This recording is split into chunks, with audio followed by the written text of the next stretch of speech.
Welcome back to the sweatshop. In today's video, we're going to be working on this 2007 Mazda Miata. What we're going to be doing in today's video is simply topping up the air conditioning system. This is a job that you can do in the driveway, although I don't recommend it. The reason being is because, well, that stuff over there is quite toxic. And the stuff that is in your system, the 134 usually, is quite toxic as well. So if you're planning on doing this, make sure you are confident in your skill before going ahead and tackling this job. Mandatory hand protection, wear gloves, and make sure you are wearing goggles and a mask just in case. People oftentimes, they misdiagnose or don't know what they're doing. They'll overfill a system and they can cause themselves some real headaches. So heed the warning, it is a very dangerous system to operate or to try and service if you don't know what you're doing. That being said, it's not impossible and it's pretty straightforward a lot of the times. Like in today's video, currently we have a Mazda which isn't really doing much of anything when you turn the air conditioning on.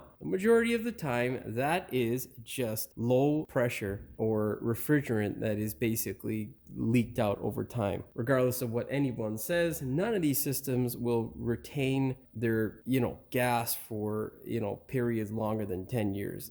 It will eventually leak out and you'll have to top it up. Last time we checked this car, we didn't have any leaks visible or anything like that. The compressor still kicks in, just doesn't really do much of anything. At the vent, we were getting down to about 20, and that day, the ambient air temperature was probably about 20, 25 degrees. Today, we got a scorcher. Outside, it's about 31, 32. Inside the shop, it is a sweltering 28 degrees, which, yeah, that's a lot. Of course, that pile of shit compressor's on, but I'm gonna power through this clip because, well, I don't want to keep stopping and adjusting. What we're using is 12A. Make sure you do your research, make sure it is compatible with your car before dumping in any refrigerant, because if you put the wrong stuff in, it can be disastrous. And yes, there are many different types of refrigerant that you can buy over the counter. I've even seen people try to get the big cans. That's a whole different formula. That's usually for your house, not for your car, but people do crazy things and the fittings themselves don't fit, but people make them fit, and that's not good. So yeah, anyhow, if you're gonna do it,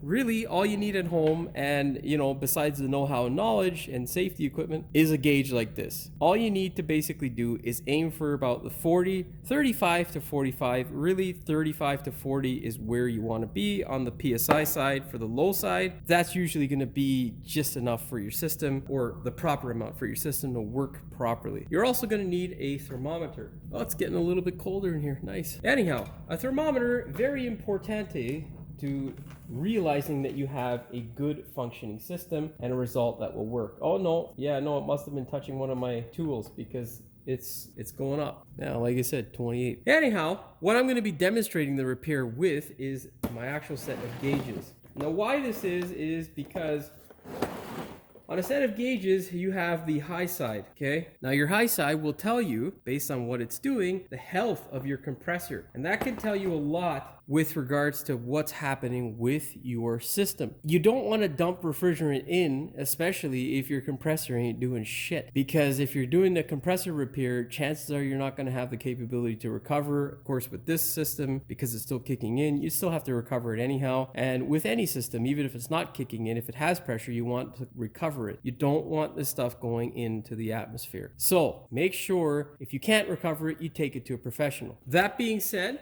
take the necessary safety precautions. Make sure you are 100% confident in yourself and your ability to work on cars before attempting this job, because it can be quite dangerous. With all that out of the way, do me a big favor. Hit that subscribe button as well as the notification bell so you never miss one of my new videos. Now, we're going to open up the hood. We're going to stick our thermometer in the vent, and we're going to first, before we start the car up, locate our ports, show you how to hook up, all that sort of fun stuff. Okay, let's go ahead and do that. So on our Miata, the connections are relatively easy to find. You got your high side over here and your low side over there. Good rule of thumb is the high side connection is always going to be larger and the hose is going to be smaller, and it's going to be the opposite for the low side. So that guy there, thicker pipe, smaller connector. Whatever you do, it shouldn't take too much pressure pressure to get your connection situated. If it does, you're probably doing something wrong or something is wrong. If you press on these lines like an animal, you can damage them. Don't do that. That being said, let's go ahead and remove the caps. Do not lose your caps. Make sure you keep them in a safe place. They are important for the longevity of your system. Now we just heard a little bit of a puff here, so I'm gonna tighten that guy up. These guys here, another invaluable tool. This is the proper tool for the high side Schrader valve, so it's nice and tight. We'll spray some water and soap in there to make sure that it ain't leaking, because if it is leaking, we can remedy that. Let's check out our... Yeah, we don't have a leak from the high side, it would appear, and the low side is good as well. Yeah, low side's good, high side's good as well. Good stuff. Not like the Honda I had a few weeks ago, which, by the way, that thing's still chugging along. We put the caps back on because we weren't about to evacuate the system because customer, well, they don't have money, and that's not exclusive to her alone, that's exclusive to most Canadians. Now, if you're wondering why it is I don't use 134 as often, it's primarily cost. It's a hell of a lot more expensive than it used to be, and the 12A does a good job, and that's primarily what people can afford, so that's what they want to go ahead with, and I can't blame him. So, you know, I don't have anything against 134 other than the cost and regulations. So, yeah, you know, it is what it is. Anyhow, if you spray soap and water in any connections, blow them out. You don't want anything else going into your air conditioning system, just refrigerant.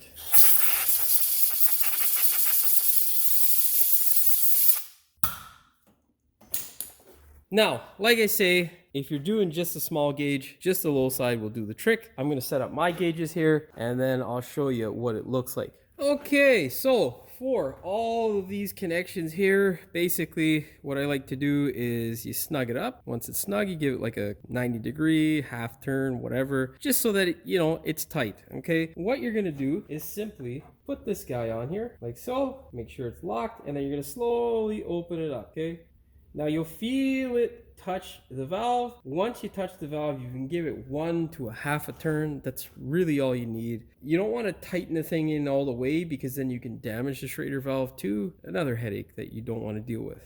I forgot to explain that in my last video. Anyhow, do the same thing on this side. Okay, feel it butt up against it there. Make sure all of your stuff is closed. Make sure all these guys are nice and tight. Okay, yeah, see this guy's, I don't know if I tightened it or if it came loose because, you know, but I want to make sure these guys are nice and tight, okay? And make sure these guys are all closed, all right? Now, set your gauges in a place where you can easily see them. Usually it's the catch for the hood. That's where I usually put them. And now we'll go ahead, fire up our car and move your view over to the gauges so you can see what's going on. Okay, so before I started it up, the temperature at the vent was 28.7, which basically is 29 degrees. And well, you got a compressor that is currently running. It's been running for about a minute, I guess, 30 seconds, I'd say. And we're at 27.4 at the vents. So we know we have pressure because the compressor is kicked in, but there isn't much refrigerant or anything really going on, I should say. So let's go ahead now. We'll open up our low side, and now we'll slowly turn in our vent here. Okay, now let's turn on our high side because I didn't see anything happen on our low side there. Our high side, well, yeah, she ain't doing much either. She's about 80 psi. Okay, so let's close that off. That means we're definitely low. Okay, now that'll get sucked back into the low side. Yeah, and on the low side we've got about 10 psi. So yeah, we're definitely low. Okay, pulls off the high side. We're gonna hook up our refrigerant. Now, if you got a setup like me, refrigerant there is gonna have a Schrader valve. Make sure you use that end there to connect to your refrigerant. That way you can actually depress that Schrader valve and you'll have refrigerant flowing. And what you're gonna do is hook this guy up here. You remember, whenever you're injecting a refrigerant, can should be like so, upside down. Okay. Now, whenever doing any sort of refrigerant work, nice and slow is the key. Also, accompanied by a scale so you can see what you're actually putting in isn't a bad idea. We don't really need a scale because, you know, I can see what the gauge is saying and, you know, experience. But yeah, not a bad idea to have a scale. Now, let's go ahead. We'll crack open our refrigerant. You're going to turn it clockwise until you feel it start to engage and start to come out. You'll also see it on the gauge.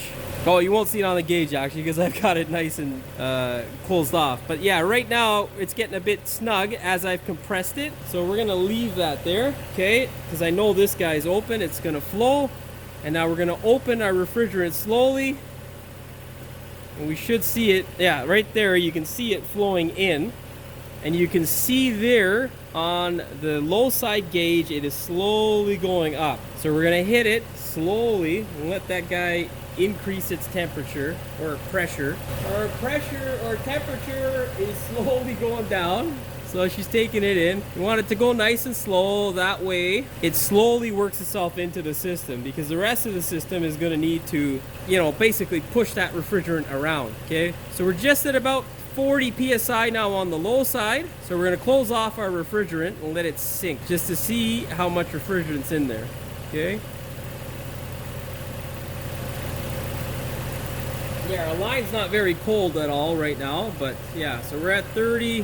Let's give it some more. So we're at about 50 as I'm pressurizing now. Now let's turn it down. So we're synced into a 30 again. We still got a good amount in the can, and our temperature at the vent is slowly going down. We're at 20 degrees, which is nice. It's always a good feeling. So basically, this is the process. And if you're doing this at home, all you're gonna do is you're gonna modulate here with the valve. You're gonna open and close this guy. It just makes your life so much easier to let it go in slowly, because then you get a grasp for what's going on with your system. You can let it in really quickly and the temperature's gonna plummet, but you might not be able to get in any more refrigerant because you might actually freeze this guy up or the low line itself, and then you're gonna be screwed because you'll drive away and it'll run like shit. So make sure you take your time with the air conditioning system, let it do its work, let it work itself in, and all will be well. So we're at 17 and slowly decreasing. We're at 30 on the PSI side. And we're gonna open up this guy some more.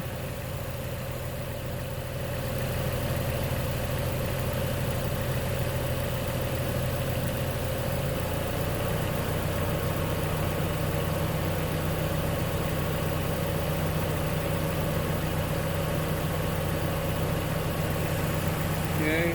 Now, of course, it's not an automatic machine, so this process can take a bit of time. I'm okay with that, but I don't want to sit there and edit for hours. So I'm going to continue to do this off camera and let this guy come down in temperature to its proper state, which should be at around like, I'd say 8 to 5 degrees at the vent.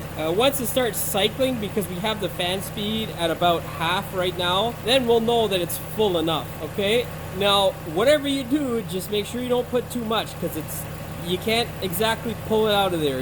If it's a lot less, you can always add, or if it's a little less, you can always add, but if it's a lot more, you're gonna have to go to somebody and get them to vacuum the system out or recover the gas and then vacuum and replenish it. So yeah, and that's exactly what you're trying to avoid, because, well, we're trying to save money. Okay, so it's been about 10 minutes now, and I haven't got it to cycle at idle, but as soon as you give it a little bit of rev with the windows up and the roof closed, with the fan at around half the speed, this thing cycles. So it's already taken a can. It doesn't really take much more than a can. It's, well, as per the system, it's 1 pound, and one of these cans is 16 ounces, which equals 1 pound. So as far as I'm concerned, it is fine. The compressor is fine as well. When I checked it off camera, the compressor was at 180 psi on the high side and about 35 on the low side, which is good. So yeah, you know, I'm not too finicky. Like, the majority of cars generally cycle at idle. This guy cycles if you turn the fan down. Not really concerned about it not cycling it with the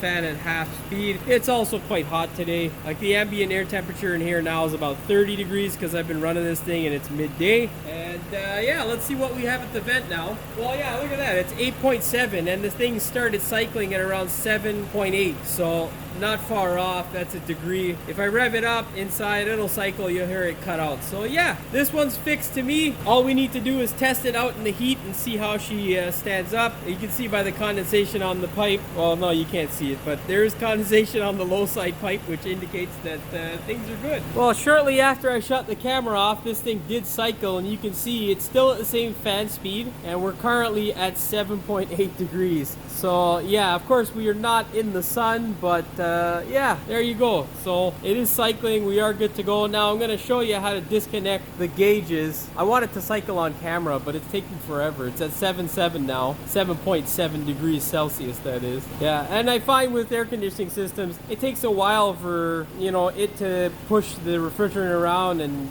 kind of, you know, get working as it should. Well, there you go. It's at 7.4, 7.5. It went up a bit, but she's slowly going down. All right, let's move the camera back here so you guys can see how I disconnect the gauges. Okay, what we want to do now is basically turn our gauges all the way out on the high side. You're going to make sure that your low side and all the pressure in the manifold is out. So open up the low side, making sure again that the high side is completely closed if you use this gauge. And then all you're going to do is slowly back this guy out as well.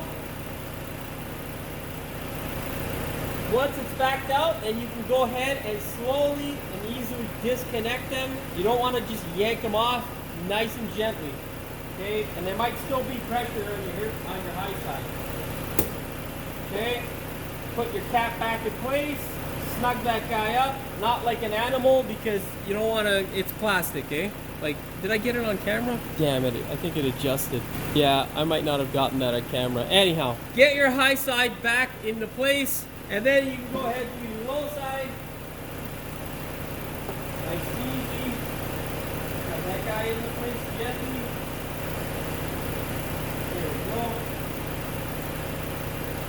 Snug, good to go. Now, take your manifold.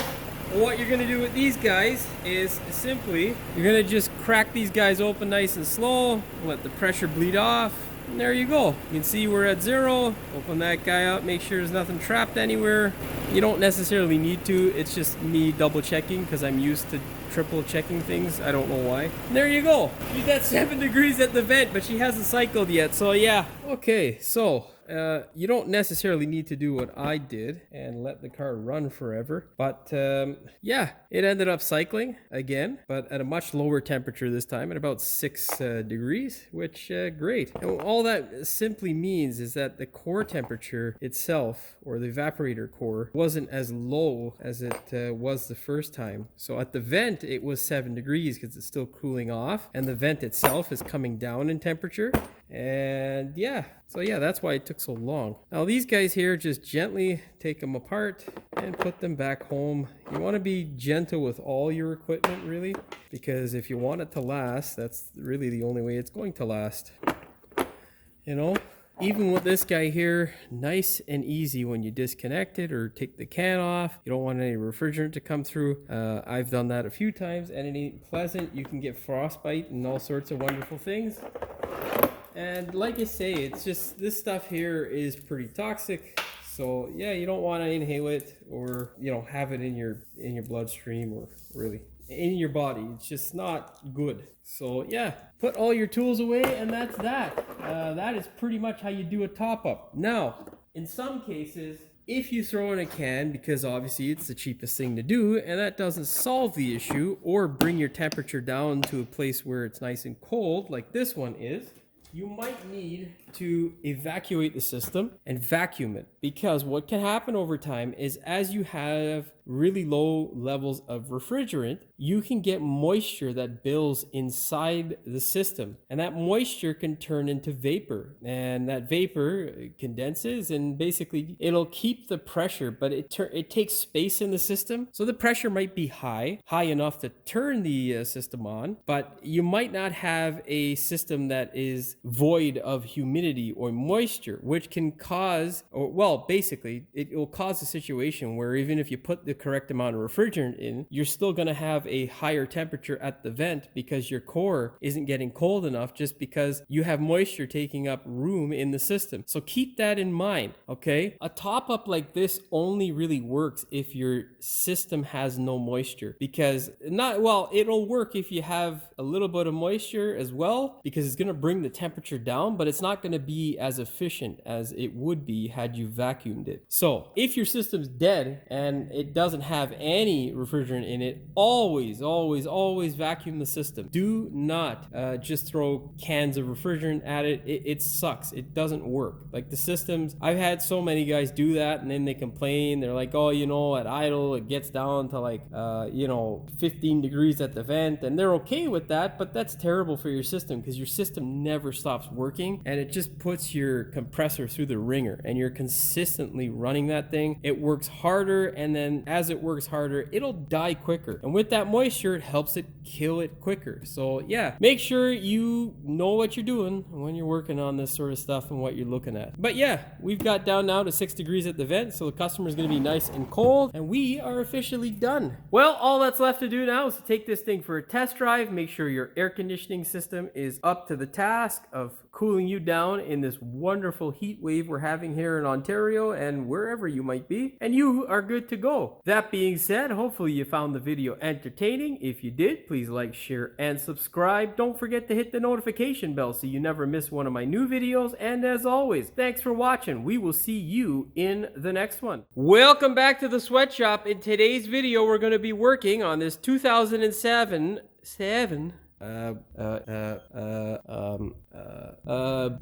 what we're going to be demonstrating this repair on is with what we're going to be demonstrating. Okay, so on our Miata, the connections. Oh fuck. Okay, you know what, guy? Just rotate. You gotta rotate for the video, fella. Fuck. All right, that seems like it might work. At the fan so you guys can see the